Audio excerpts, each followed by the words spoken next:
السلام علیکم۔ نمازوں میں سے سب سے مشکل نماز فجر کی ہے۔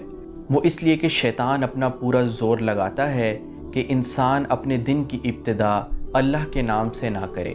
اسی وجہ سے نماز فجر ادا کرنے والے لوگوں کی تعداد بہت ہی کم ہوتی ہے۔ مسجد میں مردوں کی صفیں بھی بہت کم ہوتی ہیں اور گھروں میں خواتین کی طرف سے بھی اکثر اس نماز میں غفلت دیکھی جاتی ہے۔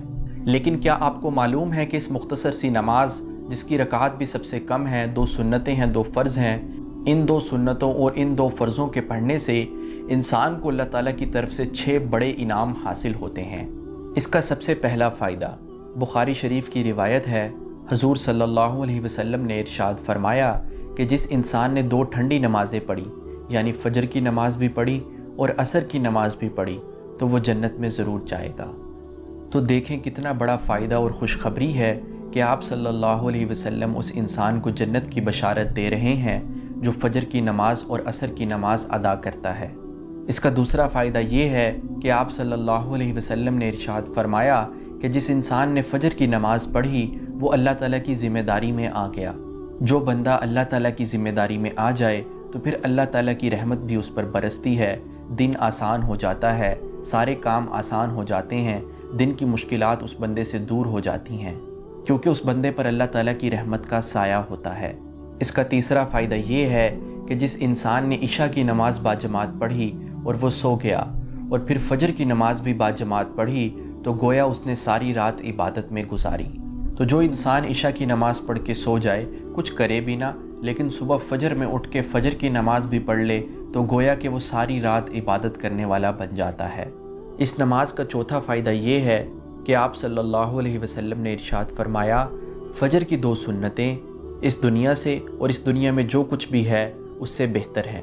اگر ہم دیکھیں تو ہم اس دنیا کے لیے ہی اپنی نماز کو چھوڑ دیتے ہیں، لیکن آپ صلی اللہ علیہ وسلم یہ فرما رہے ہیں کہ فجر کی صرف 2 سنتیں ہی اس دنیا اور اس دنیا میں جو کچھ بھی ہے، جتنی بھی چیزیں ہیں، ان تمام سے بہتر ہیں۔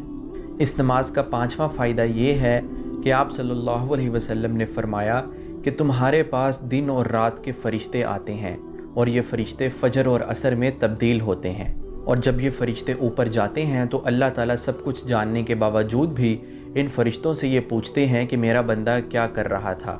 اس لیے جب رات کے فرشتے اللہ کے پاس جاتے ہیں تو اگر انسان فجر کی نماز پڑھ رہا ہو تو جب اللہ تعالیٰ ان سے پوچھتے ہیں کہ میرا بندہ کیا کر رہا تھا تو یہ فرشتے کہتے ہیں کہ اے اللہ، تیرا بندہ نماز پڑھ رہا تھا۔ تو یہ کتنی ہی بڑی سعادت کی بات ہوگی کہ جب انسان فجر کی نماز پڑھ رہا ہو تو یہ فرشتے اوپر جا کر اللہ تعالیٰ کے سامنے یہ عرض کریں کہ اے اللہ، جب ہم آپ کے بندے کو چھوڑ کر آئے تو وہ آپ ہی کو یاد کر رہا تھا۔ اس نماز کا 6واں فائدہ یہ ہے کہ آپ صلی اللہ علیہ وسلم نے یہ دعا فرمائی کہ اے اللہ، میری امت کے صبح کے وقت میں برکت دے دے۔ تو جو مرد و عورت فجر کی نماز پڑھ کے اپنے کام شروع کرتے ہیں، اگر کوئی کمانے کے لیے نکلتا ہے، پڑھنے کے لیے نکلتا ہے یا کوئی بھی ایسا کام شروع کرتا ہے تو اللہ تعالیٰ اس کے مال میں، اس کے علم میں، اس کے ہر کام میں جو وہ فجر کے بعد کر رہا ہو اس میں برکت ڈال دیتے ہیں۔ تو یہ تھے نماز فجر کے 6 بڑے فائدے۔ اس لیے ہر انسان کو یہ کوشش کرنی چاہیے کہ وہ اپنی نیند کو قربان کر کے اس نماز کو ضرور ادا کرنے کی کوشش کرے۔ اب میں آپ کی اجازت چاہتا ہوں۔ السلام علیکم۔